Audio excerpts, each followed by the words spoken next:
So the memory space which is used to execute the user applications is called as user space, and to a space which is used or utilized to execute the kernel applications is called as kernel space.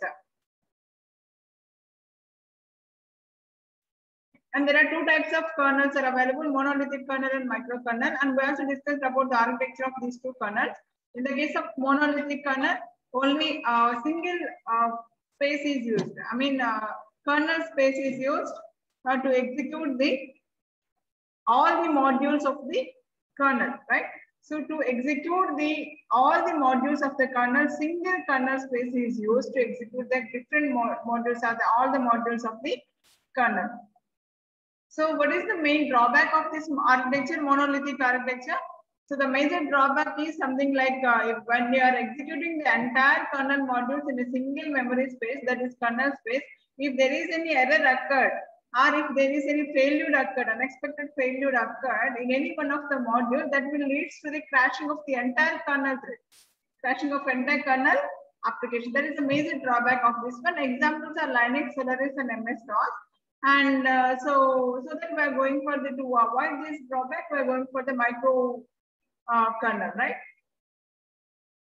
So here you can see in the case of monolithic kernel, all the operating system services will execute in the single space, that is kernel space. All the applications of the operating system are executed or handled by the kernel space, only handled in the kernel space.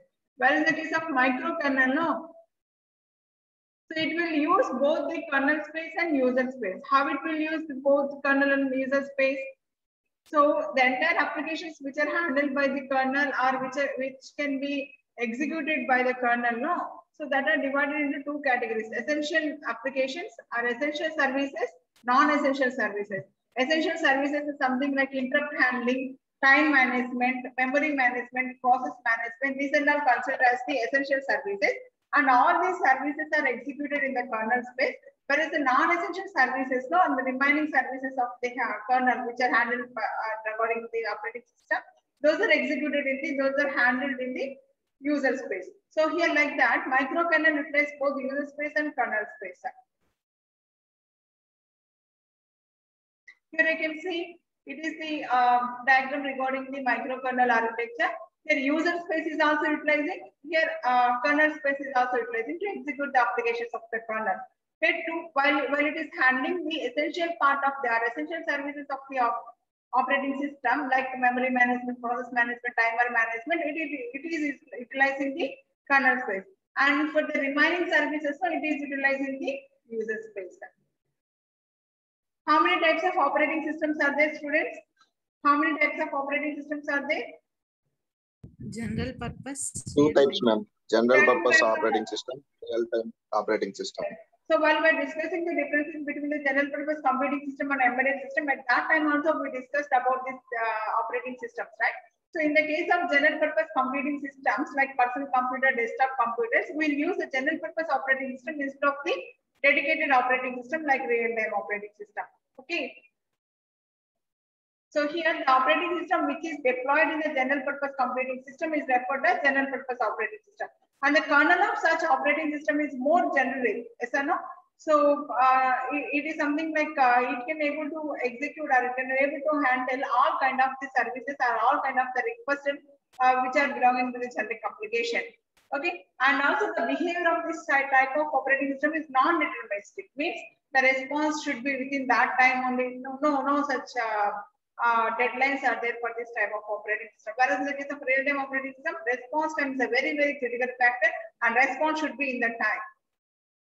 Here the operating system which are deployed generic computing system is called as general purpose operating system, and the kernel of such operating system are more generalized and it contains all kinds of services which are required for executing the generic application. And here general purpose operating system are often quite non-deterministic in behavior. And these services can inject random delays into application software and may cause slow responsiveness of an application at an unexpected times. So personal computers, desktop computers are the typical examples of such system where general purpose operating system is deployed. And Windows XP, Windows, MS-DOS, these are all the examples of general purpose operating system And second type of the operating system is real-time operating system. And this real-time implies deterministic timing behavior. Means response time is very, very critical here. Response should be within the time. And deterministic timing behavior in real-time operating system context means that operating system services consumes only known and expected amount of time. Everything is predefined.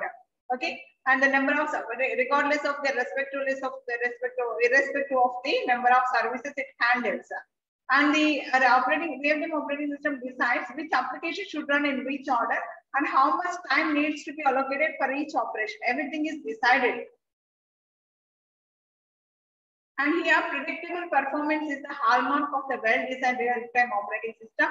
And Windows C, QNX, VxWorks, Micro C, OS2, etc. are the examples of the real-time operating system.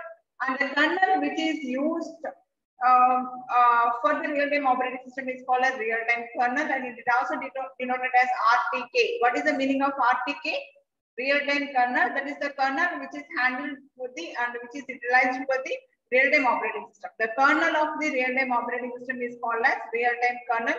And how many types of real-time kernels are available? Hard real-time kernels is there and soft real-time is there. Okay, the main difference between this hard real-time and soft real-time is that if the deadlines are available and the deadlines are very hard, means the response should be within that deadline, otherwise it may cause the major hazards like that. No, that type of applications, no, in that type of application, hard real-time kernels are right. And I mean, if any small delays are acceptable, no, the type of operating systems are called as soft real-time operating system. Did you find the difference between the hard real-time kernels and the soft real-time kernels, students? What is the difference between the hard real-time kernel and soft real-time kernel?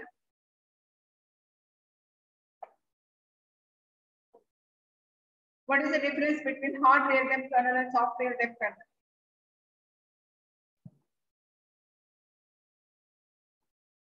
Okay, here the kernel of the real-time operating system, that is the real-time kernel, is used to perform some basic functions.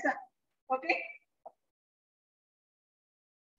And here we are going to discuss about some of the basic responsibilities of the real-time kernel. And this real-time kernel is highly specialized and it contains only the minimal set of the services required for running the user applications and the user tasks. Okay. And here some of the basic functions of the real-time kernels are task management, process management. Okay. Task management or process management, task scheduling or process scheduling, task synchronization or process synchronization. Among all the services which are handled by the real-time kernel or any kernel of any operating system, these three are very important services. What are they? Task management, task scheduling, task synchronization. Okay, or process management, process scheduling, process synchronization. These are the very, very important responsibilities which are handled by the handled or run by the kernel of the operating system. And apart from that, along with that, it can also be able to perform error exception handling, memory management, interrupt handling, time management. Memory management, interrupt handling, time management. These are all some of the basic responsibilities or basic functions which are handled by the real-time kernel. And we are going to discuss about each one in detail. The first one is the task management or process management. So in the last class, I gave you the introduction regarding this task control block. Did anybody remember that? What do you mean of task control block? What do you mean of task control block? Hello? Hello? So here the task management deals with the setting up of the memory space for the task, loading the task code into the memory space, allocating the system resources, and setting up these task control block for this task, and also detecting the task, terminating the task, or deleting the task. And task control block is used for holding the entire information regarding to the entire information corresponding to that particular task. Okay, so what are the things including these task management and process management? Task is nothing but a part of the application. Frankly speaking, they are the set of instructions are the programmers. So some memory space need to be allocated for that, to store that, right? So allocating that memory space, loading that programs and set of instructions into the flash memory of the embedded system. Why? Because the program memory of the embedded system is nothing but flash memory, right? So loading that task code into the flash memory, allocating some resources which are needed to execute a set of instructions, and maintaining or setting up this task control block. What do you mean of task control block? The task control block is the thing which holds the entire information corresponding to the task. Okay, now we are going to see some of the responsibilities or some of the things which are contained by the usually contained or maintained by the task control block. Usually each task is having its own identify number. Okay, ID number, something like that. So it is unique for each task. Okay, so here these are all the things which are maintained by the task control block. The task ID, task state, task type, priority, task priority, and task context pointer, and task memory pointer, task resource pointer, system resource pointer, and task pointer. So these are all just some of the things which are contained by the task control block. What do you mean of this task ID? Identifier number, unique number is given for each task.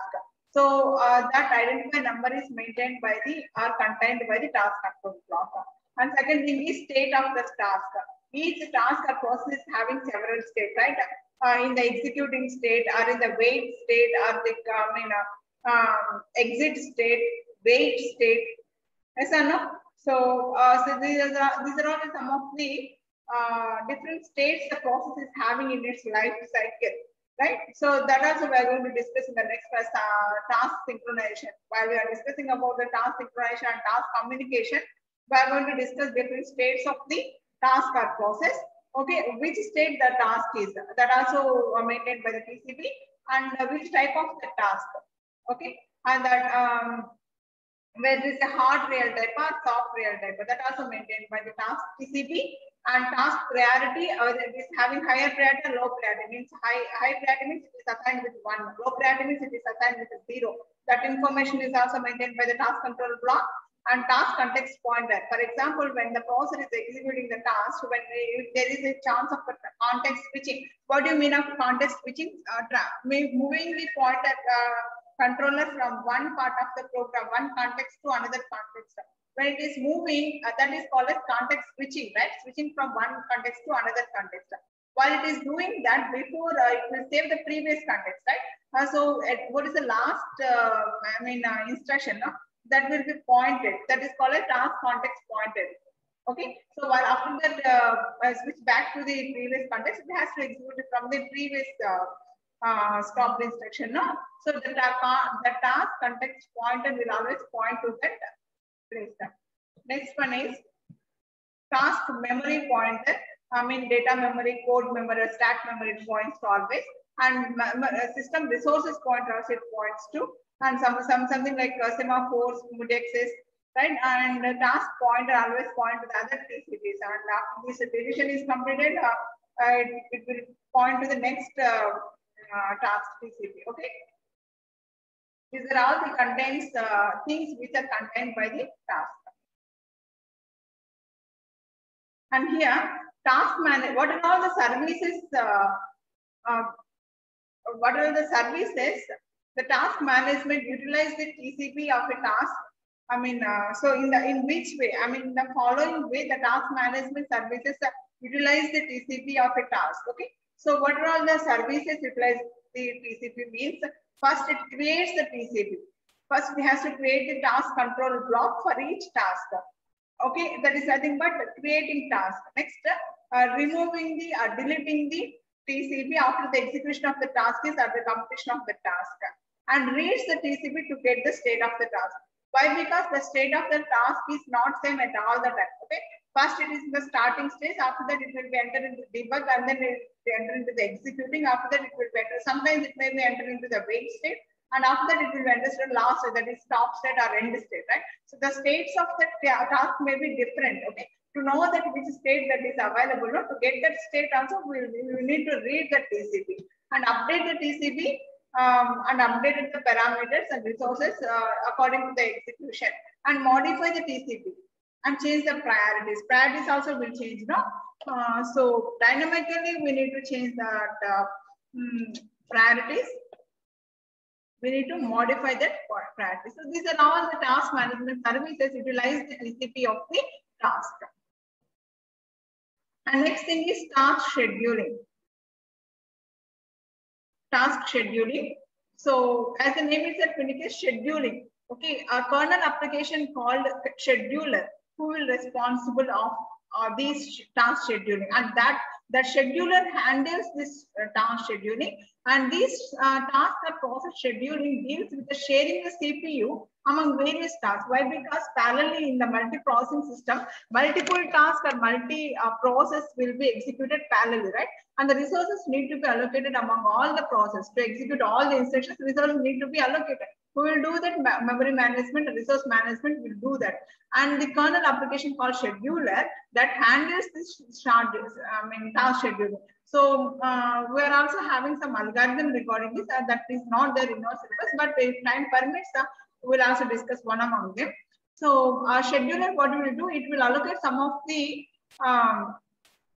time for each task to execute. For example, task like the task and n tasks are there.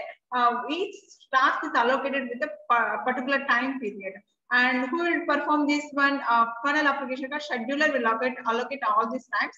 And some after that, one extra slot is also available. It is also placed in between the tasks. Why? Because if any task will take any extra time apart from the more than is allocated, that will also utilize some of the seconds from it. Okay. So scheduler is nothing but an algorithm implementation which performs efficient and optimal scheduling of tasks to provide the deterministic behavior. So within that time period, the task execution need to be completed. Okay.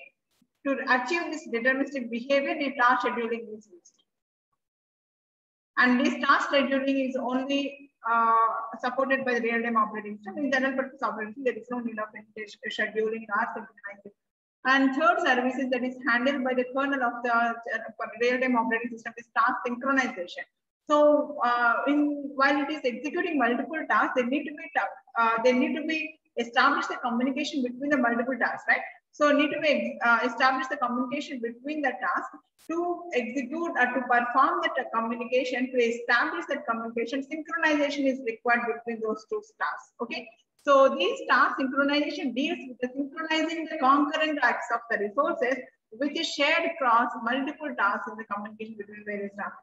So when n number of tasks are executing parallelly, and if it need to be allocate the resources, a concurrent acts of the resources means multiple tasks need to be access the resources at the same time, right? So at that time, synchronization is very important among the tasks. Also, remaining services of the kernel we are going to discuss in the next class. And if you have any doubt in this class, please ask me. So today we discussed about some of the types of the kernels and some of the types of the memory spaces, and on what basis these kernel or bases are divided, and what is the difference between these two, and what are the different types of operating systems, what are the examples of the operating system, and what are the kernel services of that particular operating system. And please go through it. If you have any doubts in this session, please ask me.